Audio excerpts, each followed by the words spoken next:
A lot of us in volleyball, we talk about the two pro leagues, League One volleyball love and Major League Volleyball, and the pros and cons and who's got this and who's got that. But the one thing that Major League Volleyball has, and I declare it the winner, is it has Paul Sunderland. Well, Ah, that's very nicely, and we're all winners because of what you're doing for us in the game through these. That's very nice of you. good. Now we each owe each other $20 for that, and There you go. Well so, scripted.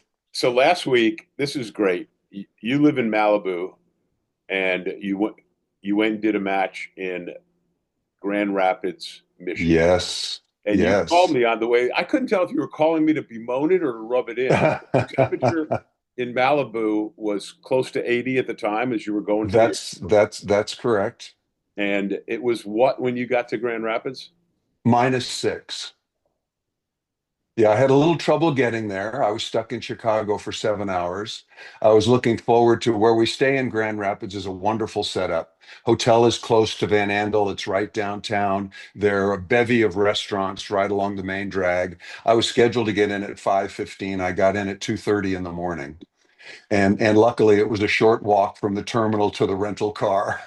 I, in Omaha the weeks before, I thought I'm, too smart by half because you've been to Omaha many times, and you know that there's a skyway that connects the terminal to the rental car. Yes, Well, not so much now. right, It's because of under the renovations. reconstruction. Yeah. So I had to walk half a mile. And my wife is always telling me, because she's a Swede, she says there's no such thing as too cold. It's just the wrong clothes.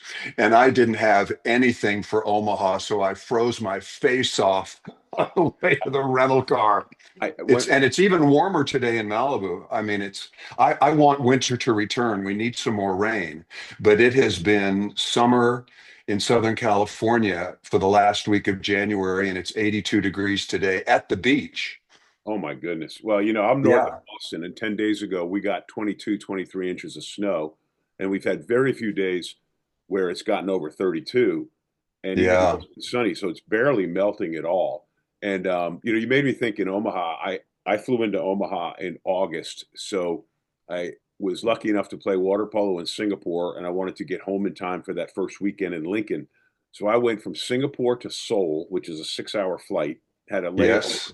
Seoul to Minneapolis, had a layover, and then Oh my Minneapolis to gosh. Omaha, and Oh spent my the night gosh. before the next day I drove down to Lincoln for that AVC Yeah. first serve. Well, I got into Omaha. The flight was a little bit delayed. It's like 11 o'clock at night. And even though it was summer, the weather was crappy. And like you said, it's all under construction. I had to wait a long time for the hotel shuttle pickup. I called like 3 times. Did they really come in? Yeah. I was Yeah. standing out there in the middle of the Yeah. construction zone. So Omaha, I like going to Omaha. I just Oh, so do I. but in the winter, Omaha Supernovas and Love Nebraska, you keep it. It's fine. Knock yourselves out. I'm going to Omaha two more times during the course, at least twice during the regular season. So I love going there. I mean, the volleyball in Nebraska. I mean, between the university, and we've never had a chance to debrief the NCAA's and what happened with that and A&M beating Nebraska. I was thinking about it the other day when I was driving home. You'd have to go back and really look. But without question, that's one of the top three upsets of all time in the Yeah, history of the tournament. no doubt. And I immediately went to Mick Haley because I knew that he would know because he's quite a historian, and he immediately Yes, said, "Oh no, our Texas team that beat UCLA in Hawaii in like 1980." He goes, "Those are the biggest upsets." it And was in 1988, and I was there. It was at the University of Minnesota. yes, Chris Marlowe and I did that championship, and I'll never forget, and I cannot argue with that. I cannot. You said it right on. Mick is a historian, and okay, it was his own team, mind you, yeah. but they beat UCLA and Hawaii to win the national championship. And it was freezing in Min and I didn't have a coat then either. I remember standing outside the old field house and freezing. Well, it was good for volleyball, good for NCAA volleyball to have Yes. a new winner. We've had new winners 3 times in the last few years. You had Kentucky in the spring of Yep. 2021, and Yep. that came on the heels of Wisconsin winning the national championship, Yep. first time team. And and now A&M. A&M, and that upset of Nebraska in the regional final was, you know, one of the most exciting, gripping sporting events I've ever watched. And it was on TV because I stay home so I can cover them all, you know. But Yeah, yeah. um, and then the run that they continued in the national championship and the semifinals and final was pretty stunning. Yeah, I was in contact with Jamie just to congratulate him and debrief it a little bit and whatnot, just by text. And I've known Jamie for a long time. And for them to beat three number one seeds the way they did, incredibly, incredibly admirable to their players and the coaches and everything else. But still, I mean, I picked Nebraska to win last year, and I picked them to win this year, and I'll pick them to win next year. So I hope I don't go 0 for 3. Well, yeah, and so does like Harper Murray and Bergen Riley, that senior Well, class. no question, But you no know, question. I felt for Andy. Andy Jackson is a tremendous player. We all know it, and she had arguably the worst match of her career when her best was needed. And it's a team sport. It's not on one person. But that really pained me to see that because I really, really, I don't really know her particularly. I've met her and said, and covered the matches, but I'm very impressed with her, and so I wish her the best. yeah, no, we had her on the Sunday night of the selection show, and she was absolutely Mm, fantastic. And of course, you know, in their defense too, you had Bergen Riley was sick I heard, due yeah, to the weather, and the right side, Ali Check, the transfer from Baylor, had stepped on a ball and tweaked her ankle yeah. before it wasn't available. I did not pick Nebraska to win the last three Oh, years, you told but me I that, am Lee. well. No, I did, and privately, because all you Nebraska fans, I never say that publicly, but I am picking Nebraska, at least at this moment, looking into 2026. Nebraska is Yes, the team to beat and should win. and they have been that the last 2 years, and we'll see how it plays They out. were missing. They were missing something, Paul. They just like a. I don't know if it's an X factor or just something, but now all as seniors, with the talent that they have, and the coaching staff has settled in with Danny Busman Kelly for a second year. I think that they actually can go undefeated next year. They're that good. Well, they only lost once this year. Yep. It was just at the worst possible time, and at home, Mm. and to a number 9 seed. Well, they So, just caught. I mean, and they just played so lights out, and they had kids making plays when it mattered. I mean, going into the tournament, if you said Kendall Stowers was going to be the greatest 23 plus, at 23 and on, the player that we probably yeah. never seen in the NCAA tournament. I mean, every Well, time, someone whose career was supposed to be over. yes. And Matty Walk, who came a transfer from LSU, was just a nice Yeah, player. All of a sudden, became the best setter for a couple of weeks, yeah. and uh, and Lindecki was, she was herself the whole tournament. And right, the two middles, Casapala, I really like. And yeah. I can't think of the other young woman's name right off the top of my head, but they I were want to super, say super I want to good. say Morgan, but Yeah, no, I think you're right. I yeah, think you're right. yeah, no, And but several of them have they moved were on to we play knew about them, but professionally. the others, Yeah, were just X factors. But yeah, so you transitioned to Major League Volleyball, which is this is the third year of the league, third year. Yeah, and yeah, you mostly pair with your buddy Holly McPeak, right? absolutely. Yeah, it's an absolute joy to work with Holly. I think everybody respects her work and knows her. There's a whole generation of people who know her as an announcer, but they have to remember I was there covering the beach, and what an incredible athlete she was, an NCAA champ at UCLA as a setter. And then she went out on the beach, and I think she won 72 tournaments, I think, and three times represented her country in the Olympic Games and won a bronze medal. She is an absolute treasure. I want people to know that she is one of the best people I have ever known in my life. One of the things that gives me great joy in covering the MLV among the athletes and the quality of play and the parity we're having this year is getting to spend so much time with Holly McPeak. She's just an amazing human being. And she navigates me to the airport in the snow, and she takes care of me out on the road, and she is a better person than she was a player, and that's saying a lot. She has worked really hard too to hone her craft. and has become very versatile as an announcer. Yeah, Um, I'm enjoying it. I can't, kudos to our production staff. They're based in Kansas City and they're on with us remotely. And Jeff and they just do and Kevin, the director, just do a fantastic job. And I don't know if you've had a chance to see, but we've been adding some Bolt 6 specialty graphics and some special effects that are really kind of taking our coverage a little bit to the next level. And I'm really happy about that. And I hope the other people, and there are so many talented people are covering volleyball at several different networks, I'm happy to say, will take a cue and also try to incorporate some of these specialty. That we had one on Brittany Abercrombie, and one of the things that's so special about her is that she uses, I know it's not 900 square feet because we're not using feet anymore. That's an inside joke between what Lee is and it, I. Because 8.87 meters or something? Yes. yeah. But that doesn't sound quite so good as 900 square feet. But we had a digital shot chart of Brittany Abercrombie. Every one of her attacks, and she hits on the right side 6 times, so it makes our life easy. I mean, she moves the ball around like nobody's business. She uses it all. And I wonder, we know the names. We know who's going to compete for a spot on Eric's squad. But Brittany Abercrombie's a special player. I haven't spoken with her about what her goals, and I don't know if it's on her radar. I have spoken with Morgan Hentz. I know that it's very, very important to her. And she shined this last summer playing for Eric at the World Championships and played a little bit, maybe more than half time, and just had a phenomenal match the other day in Grand Rapids, had 23 digs in 4 sets. She's still looking to get in her passing zone. Her passing numbers are not what she wants them to be or what they need them to be. But man, Elena Scott is lights out. Morgan, go look at it on YouTube. Morgan made a play in that match. I think it was in the second set. Ball's deflected, chaos is reigning, and the ball goes past the official, and she blew the whistle because she thought there's no way anybody's getting to this ball. And That's right. Morgan got to it. Morgan got to it.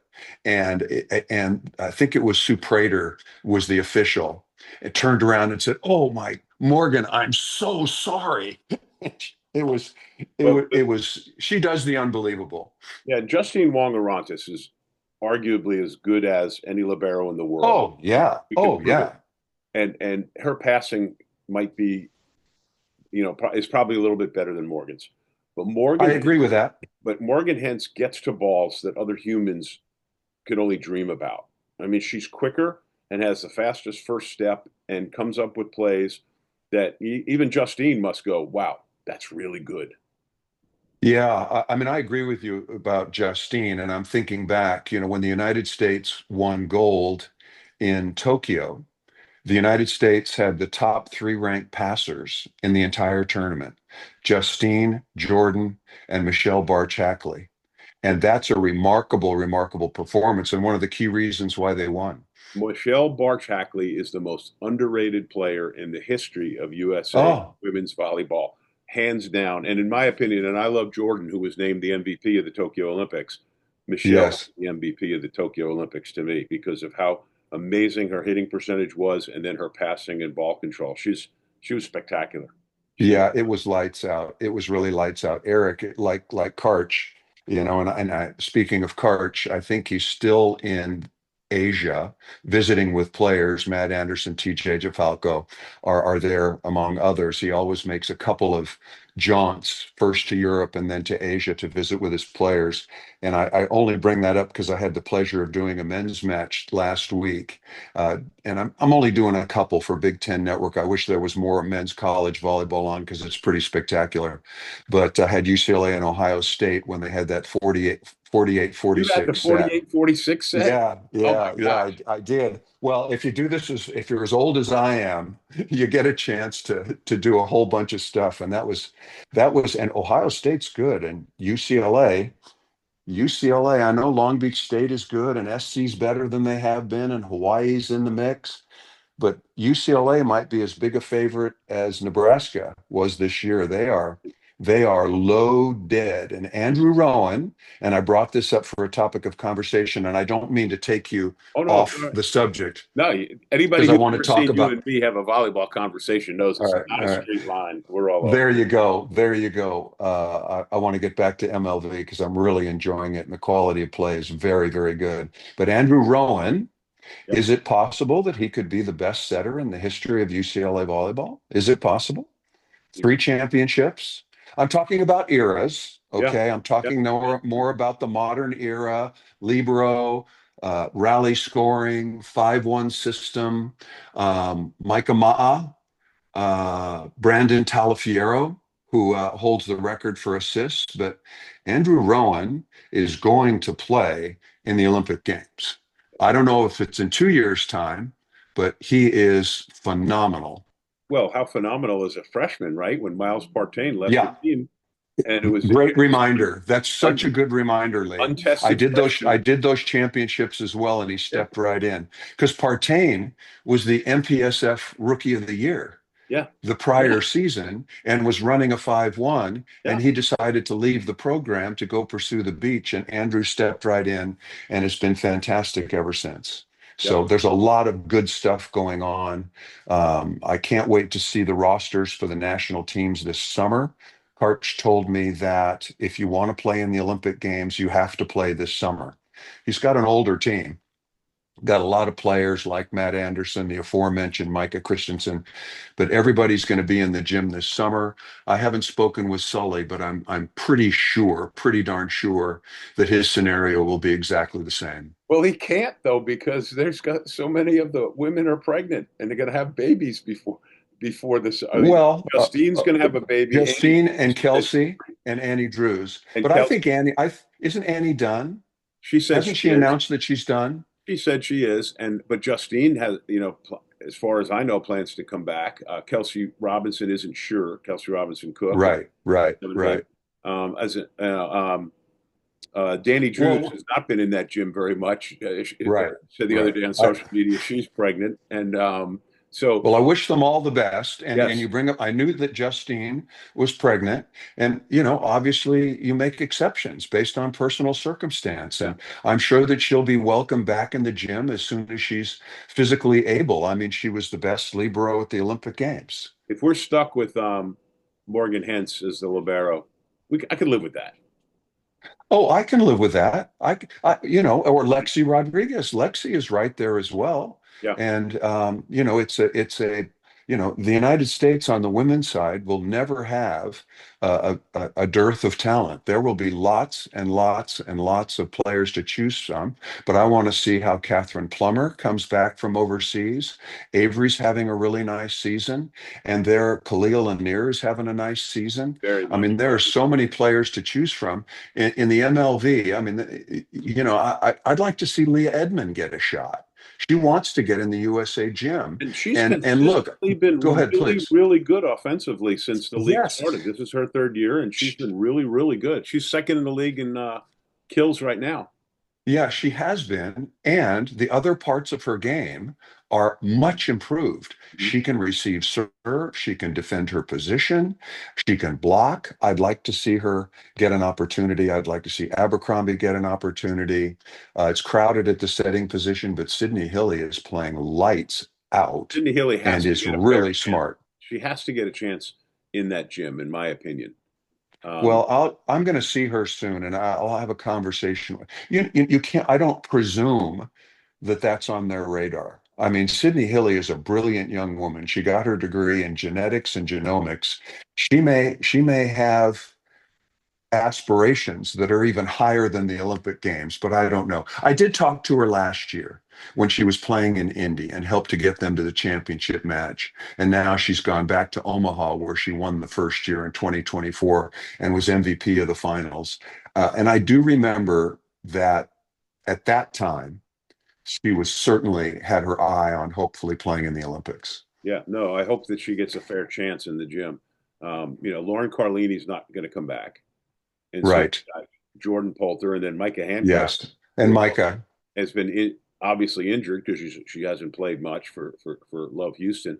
You know what's cool is there's a lot of kids who were college stars who maybe faded a little bit and have come back and are real strong and having really good Major League Volleyball seasons, like Grace Loberg, who had a great Wisconsin career. Yes. Um, Brittany Abercrombie, who you mentioned, when she won Athletes Unlimited, we interviewed. It was like, Brittany, you were the last person in the world at your USC career who I would have said would have won Athletes Unlimited and then become a professional star. And, she's improved Right. so much. Reagan Pittman, who played at Minnesota, was so good. I thought she was Yep. done. And now she's leading the league in blocks and having a really, really good season. Yeah, I had her on Friday in San Diego. yeah, and there's some of the players, Marley Monserrat, who know her family and have followed her career since Sure. Florida, having a really, really nice time. Who's really, really a cool player and a great story is Ashley Evans, who plays for the Columbus Mm. Fury, who has, No, I know her well. she, of course, was, next up for, as the setter, the last two Olympiads if they needed her, and has just been a great veteran who has plugged away. She had a wonderful international career. She's been in the national team gym, done everything anybody could ever ask of her, and is a wonderful kid too. Yeah. She played the first year in MLV and then she went back to Italy Yep. and now she's come back to MLV. And, Columbus raised some eyebrows the opening night of the season because they've struggled the last couple of years and they've upgraded their roster. Raina Terry's getting a lot better and they've got some more depth. And Heredia Cologne was out early and then she came in and played super. She had 25 kills against Indy, but I'm talking to Angel tomorrow. And I got to find out what's going on with her because she hasn't been in the lineup. I think she's dinged up, and that's a big factor. But yeah, really, really good. And she's back in the league now, and they've got some depth there. Randy, Omaha's there. Orlando, I think, is the best team in the league. really? When you look top, I do, because they have, um, they're really reliant upon Brittany, but they have four good outside hitters, and they won the championship last year with Schwann and Van de Weyde. And now they brought in Charity Looper, who's off to a really, really good start. And they have Hannah Maddox as well, who's loaded with raw talent. So Amy Pauley has lots of choices. Kaz Brown, Bree Kelly, Natalie Foster, three choices in the middle. Love Kaz. Natalie Foster's already got like 19 aces in the season's been Yeah, going on for like a week and a half. twice as It's many aces, crazy. twice as many aces as the next person. Uh, Yeah, it's last year against Indiana in Orlando. It was singularly the best serving performance since Ivan Zaitsev against the United States in the Olympics back in 2012, when he brought them back to steal victory from the hands of defeat. Natalie Foster served 25 times, had six aces, and missed one serve. wow. 25, missed one. I've never seen a serving performance like that in my life. It was unbelievable. Yeah, she's a great kid. And Indy is a really good story. Lydia Martin, Oklahoma. She wears is it Q collar or K collar? I always get it mixed up. I rely on Holly to get that right. She's had five concussions. So she's, doing everything she possibly can. And she was player of the week a couple of weeks ago. And she's taken her offense to a whole other level. And Mia Tuaniga is player of the week this week and is doing a fantastic job setting. And Indy, I like them a lot. We've talked about Elena Scott. It's just a long season. And when your two best point scorers are 5'8", Member Mena and a Johnny Teeler at maybe 5'10", Tiny. that becomes a challenge. And Member Mena was having an MVP season last year until she got hurt for the second season in a row. She got hurt in the semis when she was playing for Atlanta, playing exceptionally well. And then I don't know if it was the same ankle, but she got hurt again last year and missed more 60% of the season. But it's not like a lingering knee. It's not it's she just unlucky. She keeps landing on people in that dreaded neutral zone and has been dinged up. So if she stays healthy, and Ajani Teeler is a phenomenal talent. I mean, you think you know what she's going to do, and then you don't. And if she's getting one-on-one on the D or the right side, that's a 95% proposition. And Elena Scott, Do not serve her ever. She is passing so well. It's Really. like 70%. You look on volumetrics, she's like 70% good or positive, meaning that the setter, now it's Tuaniga, has two or three or four options every time Scott touches the ball. Um, Azani Taylor, when she was at Kentucky, we did a long interview for a feature story I wrote, and we sat at a table. It was warm weather, so we both had on short sleeve shirts and we're leaning forward. And I said, "The guns. I got to ask you about the guns." And she laughed and she goes, "I was like this when I was like 5 years old." Yeah. She said, "You know." But hey, the other Elaine I wanted If to she ask was you about. if she was 6'4" Oh, absolutely. with that arm, she'd be one of the best players in the world. But people, I keep talking about one of my favorite players over the last decade is Gabby Guimarães. And I go, Gabby is 5'10". And I think that she has proven herself to be the best left side hitter in the world in terms of her total game, Yeah, yeah. serving, receiving, defense, and point scoring. And so don't tell me you have to be six. You It know, helps, you know, but don't tell me you have to be 6'3" to be elite. Just go look at some video of Maria Luis from Cuba. and but Azani Taylor's not 5'10". She's I shorter. said, I said, Listed at. ish, How was ish. the other Elena? You saw her last week for Grand Rapids, Elena Ogilvy, who's always been one of my favorite left. Very good. Very, very good. And I really admired her and respected her talent immediately when I saw her at Stanford because she was just so soft with the ball. She would take something that was just crushed 4-4 and just deal with it like it was nothing. Her reads are wonderful. I think she's elite. She's at a very crowded position. I would love to see her get an opportunity and how she could do in the USA gym. Um, One thing I will say, and this is very inside baseball, the Mikasa ball, which is used internationally in VNL and World Cup and well, not World League anymore, but you get my drift. That ball's different and it's a different challenge as far as passing is concerned. So but I have no doubt that Ogilvy is elite, and I'm glad you brought her up. She's very, very good, just tremendous with the ball.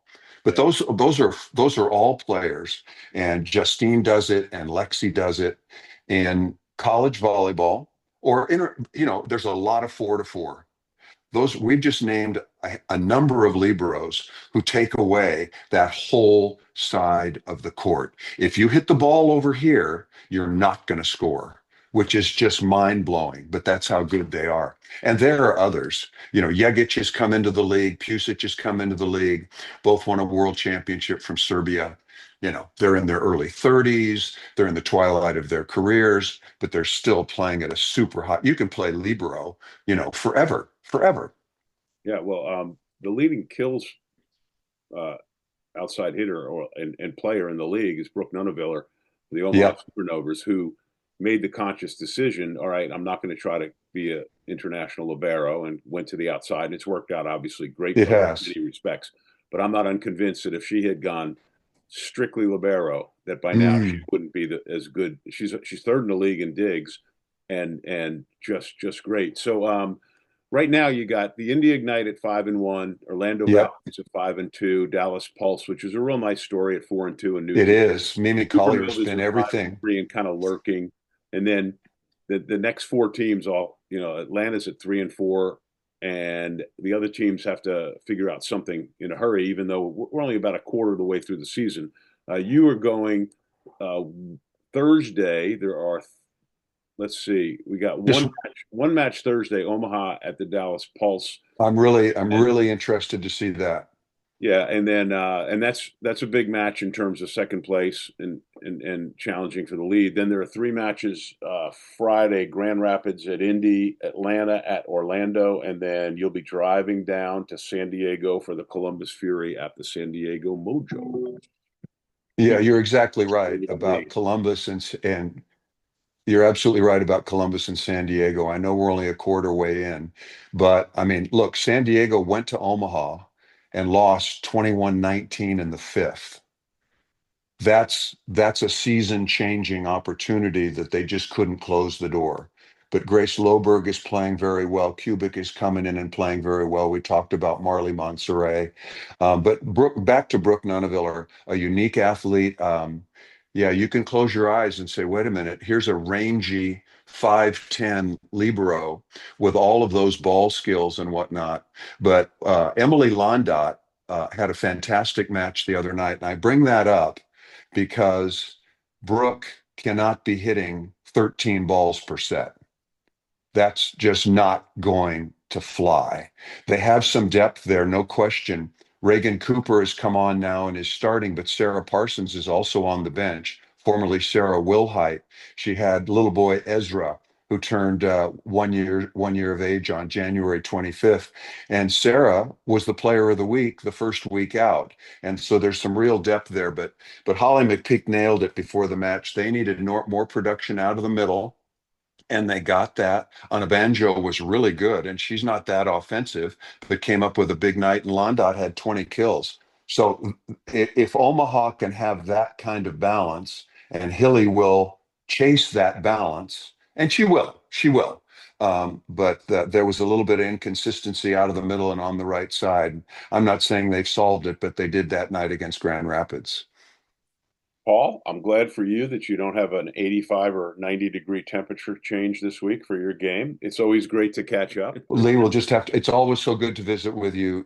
You're just doing so much for the game on so many different levels for so long. And I'm just still really glad to be limping along here with the help of Holly. And of course, we've got Madison Fitzpatrick and Emily Eamon also on the broadcast. Those are two young, as you know, you work with Emily all the time, young, brilliant women who are just going to have fantastic, fantastic careers. And I'll say it here first, the gold medal game at the Olympics, if I'm lucky enough to be there, that will be my last. That's it.